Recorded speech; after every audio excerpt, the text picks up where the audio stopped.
Hello, Authority Gap listeners, and welcome to the Authority Gap podcast, the AI-hosted companion series for consulting firm founders and B2B expert-led service firms that want to become easier for buyers to understand, trust, recommend, and choose.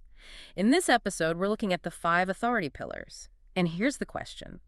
What if authority is not one thing your firm has, but a system buyers read across multiple signals? Right. So let's really get into that because it's such a massive shift in perspective. It really is. I mean, imagine this. You send out like 10,000 outreach messages. 10,000. That is a lot of effort. A ton of effort. And you get exactly 0 leads. 0. Ouch. Yeah. That happens way more often than people want to admit. Oh, for sure. So today in this deep dive, we're looking at why working harder is, sometimes actually destroying your firm's authority. Yeah, we are tackling that core tension that so many highly capable, really brilliant expert firms feel firsthand. Right. That feeling of, why are we losing out to competitors who honestly aren't any smarter than us? Exactly. Competitors who don't have better frameworks, who maybe even have less experience, but who somehow, manage to earn a buyer's confidence so much faster. It's an incredibly frustrating dynamic. I've seen founders practically pull their hair out over this. Oh, absolutely. Yeah. And it completely shifts how you have to look at your own business. Because the answer isn't about your expertise. Wait, it's not? No, I mean, it is rooted in how B2B buyers actually behave in the wild. We Right. tend to forget that buyers are they're overwhelmed. Yeah, they have a million things going on. Right. They're incredibly busy, Yeah. and they are naturally skeptical of any claims you make. Because everyone says they're the best, right? Exactly. And crucially, they do not buy expertise in the abstract. Okay, unpack that for me. What does in the abstract mean here? Well, you might have the absolute best methodology on the planet, truly groundbreaking stuff. But buyers simply don't have the time to sit down and untangle how smart you are. Right. I mean, they aren't going to spend their weekends studying your proprietary frameworks just to figure out if you're worth a, 30-minute phone call. Bingo.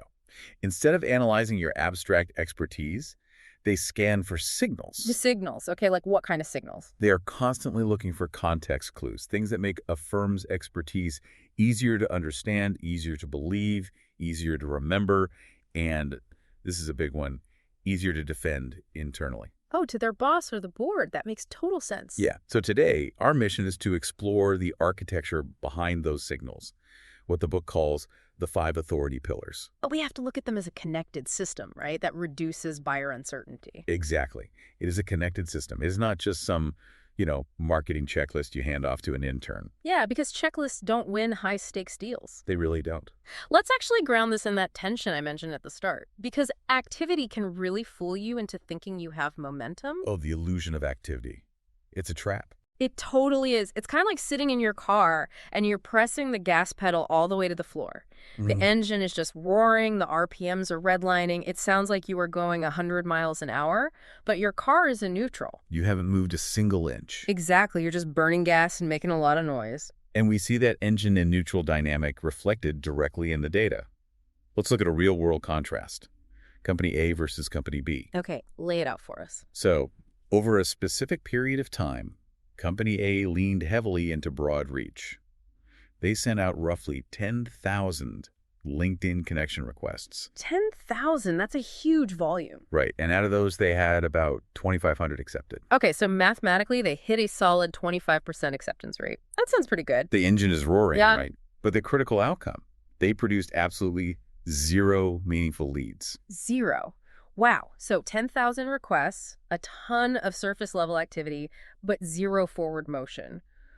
What is the mechanism failing there? Well, the buyers on the receiving end simply didn't get enough context to understand why the firm actually mattered to them. So the message just looked like spam. Basically, yeah. It probably looked like every other generic request. Like, hi, I see we're in the same industry, let's connect. Right, the classic copy paste. Yeah.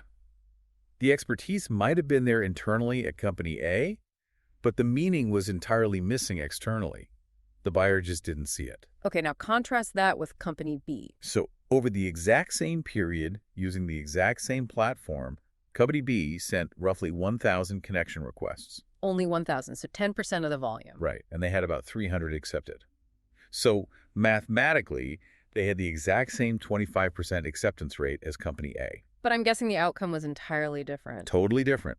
Company B sent a fraction of the requests, yet they generated more than 75 leads. Wait, really?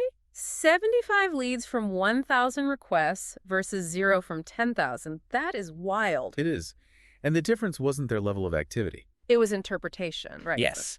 Company B made their expertise easier for the right buyers to interpret and act on. Their outreach wasn't just asking for attention. It was sending contextual signals that actually created confidence. Exactly. Maybe they referenced a specific industry shift or a highly niche problem. Company A asked the buyer to do all the heavy lifting of figuring out the value. And nobody has time for that. Nobody. Company B did that work for them. Which means, for the listeners out there, we need to figure out how a firm actually builds that kind of contextual signal. Right. How do you engineer that? Yeah, if Company B succeeded by sending better signals, what are the mechanics behind it? Well, this brings us directly to the 5 authority pillars from the book. Okay, let's list them out really quick. Sure. They are brand, content, visibility, pipeline, and conversion. Got it. But a quick caveat here. These are not 5 operational departments. You don't hire a VP of Pillar 1 and a director of Pillar 2. Right. It's not an org chart. No, not at all. There are 5 connected ways a firm builds buyer confidence. Each pillar performs a specific psychological job for the buyer. Okay, I love that. Let's start with the first job. Pillar 1 is brand, and the framework says its specific job is to create clarity. Create clarity, exactly. When I hear that, I immediately think about the signals we look for when we're seeking highly specialized medical help. Oh, that's a great way to look at it. How so? Well, brand is kind of like a doctor's intake form. Mm-hmm. If I walk into a clinic and the paperwork asks these incredibly generic questions about my overall health. Like, do you eat vegetables? Right, exactly. I just assume they are a general practitioner. Yeah. But if that intake form asks highly specific questions about, I don't know, the exact nerve pain radiating down my lower left back. You instantly know you're sitting in a specialist's office. Exactly. Before the doctor even walks into the room, my confidence is already higher. That is precisely how buyers treat B2B service firms. Brand helps buyers quickly understand what your firm stands for. It answers the basic questions. Right. What do you do? Who do you help? And why does your work actually matter? It is your authority position in the market. So it's not just a nice logo or a cool color palette. Oh, definitely not. If a buyer lands on your website and they have to work hard to interpret your value, or if they feel like they are reading a generic intake form, their confidence just drops. They won't stick around to figure it out. No, they'll just move on to a competitor whose brand creates that immediate clarity. Okay, so the brand establishes you as the specialist. It gets the buyer in the right room. Yep. But I'm thinking that alone doesn't prove you can actually solve my specific problem right. I still need to know you understand the actual mechanics of my pain. That is the natural tension. You're in the right room, but now you need proof. Which brings us to pillar 2, content. And the job of content is to create relevance. Yes. Content helps buyers see how your firm actually thinks. It's how you prove the claim you made with your brand. Exactly. But a lot of firms, they treat content like a publishing quota. You know, churning out generic articles just to feed the algorithm. Like writing a post every Tuesday just because someone said you had to. Right. But strategic content is about holding up a mirror. It's about helping buyers see their own specific problem, their internal pressure, or their hidden opportunity reflected perfectly in your message. The psychological mechanism there is fascinating to me. It's the difference between a firm making an abstract claim, like, we are experts in supply chain logistics. It's super generic. Versus publishing an incredibly focused piece titled something like, why your last mile delivery margins are bleeding out this quarter. Oh, yeah. The first is just a boast. It's just noise. But the second reflects the exact headache the buyer's having right now. And when a buyer reads that highly relevant piece, a subconscious shift happens. This is key. What's the shift? If you can articulate their problem better than they can articulate it themselves, they automatically assume you have the solution. Oh, wow. That is powerful. It really is. Without that relevance, even the most profound, brilliant expertise feels abstract. And abstract expertise is very easy to ignore. Because it doesn't map to their immediate survival or success. Right. Content turns your abstract brand position into concrete market education. Okay, but here is the trap I see so often with firms. They nail their brand clarity. They write brilliant, highly relevant content. What? But they treat it like a build it and they will come scenario, and it just sits on their blog. Ah, yes. The hidden masterpiece. Right. If nobody's encountering this content, it doesn't matter. We have to actually introduce this out to the market, which brings us to pillar 3, visibility. Visibility creates credibility. Wait, okay. I have to challenge this. Go for it. We just spent the first few minutes tearing apart Company A for sending out 10,000 connection requests. We agreed that activity and visibility are essentially a mirage. You did. So how does visibility suddenly become one of the 5 core pillars of authority? Aren't we just telling them to go back to shouting? That is the exact friction point most founders hit. It's a great question. We really have to separate noise from strategic visibility. Okay, define the difference for me. Well, Company A was optimizing for raw reach. They just wanted eyeballs, regardless of context. So quantity over quality. Exactly. Strategic visibility is entirely different. It's about the right market, repeatedly encountering the right signals. So it's targeted. Very targeted. Visibility creates credibility only when the right parts of your expertise, your proof, your patterns, your specific case examples are easy to see over and over again by the specific people who actually buy from you. So it's not about going viral on LinkedIn. No, not at all. It's about memory structures. Memory structures. Because in B2B, buying cycles are long, right? Someone might not have the budget or the acute pain for, 6 to 18 months. Precisely. If your brand is clear and your content is relevant, visibility acts as a psychological amplifier. It builds that familiarity over those long buying cycles. Right. And in high-stakes B2B decisions, familiarity dramatically reduces perceived risk. People trust what they see consistently. But I'm guessing if you amplify generic content, then you are just repeatedly proving that you don't understand them. ouch. Yeah, that makes sense. Okay, so let's say a firm has this dialed in.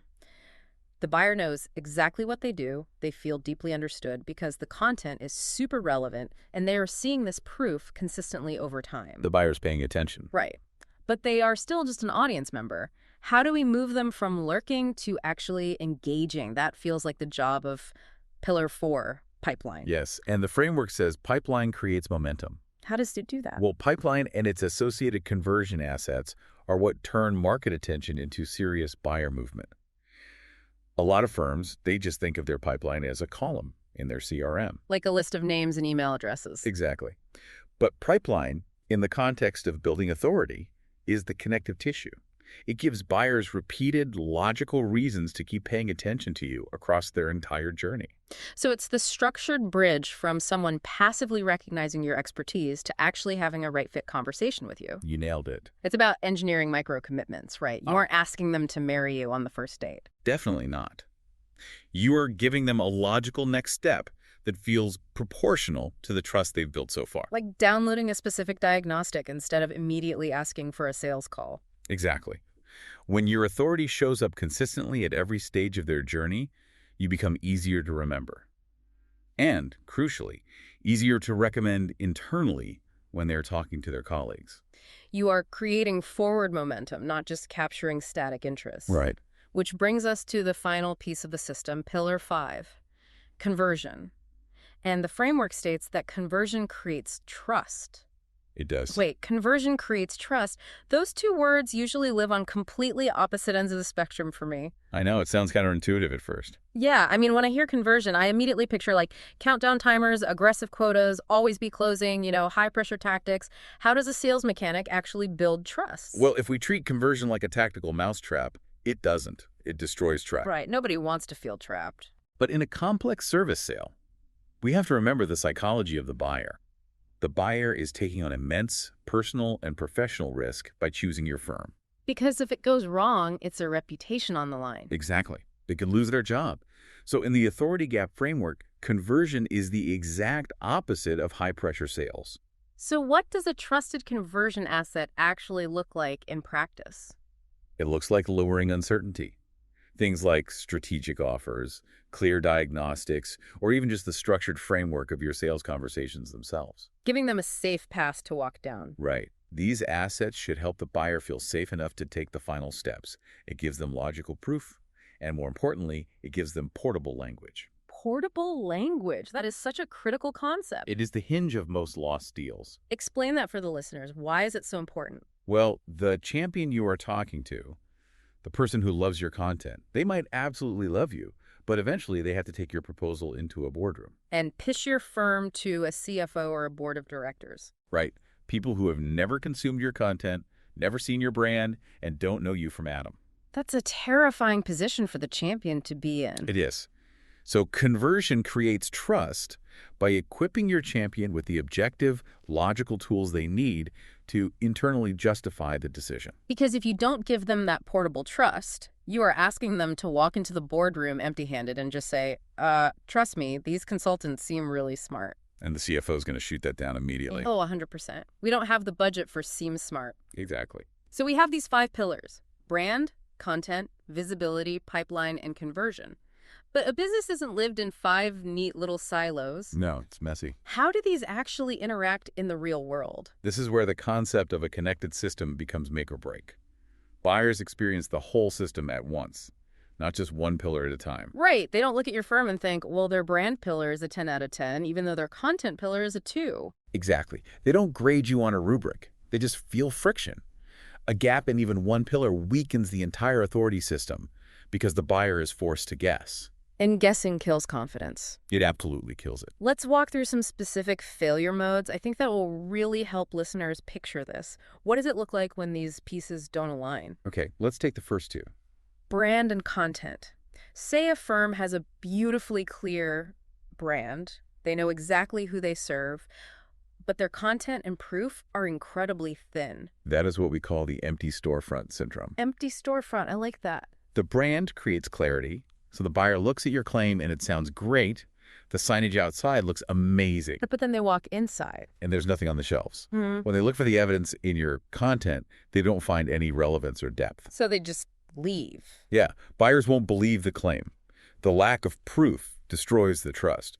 The buyer essentially thinks, well, they say they are experts in this highly specific problem, but nothing they publish shows me they actually know how to solve it. That makes a lot of sense. Okay, let's flip it. What if a firm has incredibly strong, content-like, brilliant, paradigm-shifting insights that perfectly reflect the buyer's pain, Okay. but their visibility is totally inconsistent? They post maybe once a month. That creates the best-kept secret syndrome. Your best-kept secret. You have profound relevance, but because you aren't amplifying it strategically, the right people simply aren't encountering your signals often enough. So you never build that memory structure. Right. You might literally hold the exact solution to a CEO's biggest problem, but because you aren't visible in their world repeatedly, you never make it onto their invisible shortlist. You lose the deal before you even knew it existed. That is painful. It's extremely common, too. Okay, let's say they fix that. They have good visibility. They are showing up. They are active in the market, but they have poor conversion assets. So they treat the bottom of the funnel as an afterthought. Exactly. What happens then? Then you generate a lot of attention, but absolutely no safety. No safety. Right? People see you all the time. They might even like your posts or read your articles, but when they go to your website, there is no clear diagnostic. There is no structured way to engage that feels safe and low risk. So they just stay observers. Yeah. The path to a conversation is too abrupt or undefined, so their natural threat response kicks in and they just, back away. Wow. And then there's the most painful breakdown of all. What if they get all the way to the end? They have a promising pipeline. They are having phenomenal sales conversations. But the buyer cannot internally justify the decision. Right, because the firm didn't provide that portable trust we talked about. A promising pipeline will completely stall if you haven't equipped the buyer. This happens constantly. The deal just dies right at the finish line. Exactly. Yeah. Not because you weren't the best firm and not because your champion didn't believe in you. Then why does it die? It dies because your system asks the buyer to do all the heavy lifting of translating your complex value to the rest of their company. And they just couldn't do it. Right. When it gets too hard to defend the risk, buyers default to the safest option. Which usually means doing nothing. Or hiring the biggest, most generic legacy name in your space. Right, because nobody gets fired for hiring the giant legacy firm. Exactly. This is incredibly practical. I mean, it shifts the entire perspective from we need to do more marketing to we need to plug the leaks in our buyers' confidence. That's exactly the mindset shift. So to you, the listener, right now, as you are taking in this deep dive, I want you to do a quick mental audit of your own firm based on these 5 pillars. Yeah, the single most important question you can ask yourself today is this. Where is your firm the clearest? And where are buyers probably being asked to do way too much interpretive work? Think about your recent pipeline. Look at your last 3 stalled deals. Look at the prospects who ghosted you after what you thought was a great first call. Did they really understand your brand? Did your content actually feel relevant to their specific pain, or was it just abstract expertise? Did they see you enough to feel familiar and safe? Right. Every single time a buyer has to guess, their confidence drops. Because if your system doesn't connect the dots for them, they aren't going to spend the energy doing it themselves. They really won't. Before we go, think about the last time you bought a major piece of software or hired a vendor for your own firm. Did you genuinely scour the earth to choose the absolute smartest technical team on the market? Probably not. No. You chose the team that made the decision feel the least risky to explain to your business partners. Because that's human nature. Exactly. Your buyers are doing the exact same thing to you. Are you giving them the tools to defend you? That is the ultimate takeaway here. Expertise is what your firm possesses internally, but authority is what the buyer can easily recognize externally. Such a great distinction. If your firm is struggling to gain traction, it isn't a lack of expertise. Your system is just asking the buyer to work way too hard. You have to take the car out of neutral. You have to link all those gears together. Brand, content, visibility, pipeline, conversion, so that all your incredible engine power actually hits the road. Exactly. We really hope this deep dive serves as a powerful preview of the fully connected authority system explained in the Authority Gap. It's been a great conversation. If you want to see which part of your authority system may be weakest, take the Custom Authority Gap Prescription Quiz. It takes about 2 minutes, shows you where your authority gaps may be, and gives you the option to participate in a discussion group led by Derek Little, author of The Authority Gap. The Authority Gap is available on Amazon. To get the Authority Gap Reader Preview Kit, including the field guide and preview chapters, visit the book page at trailblazermastery.com. Thanks for listening, and we'll see you in the next episode.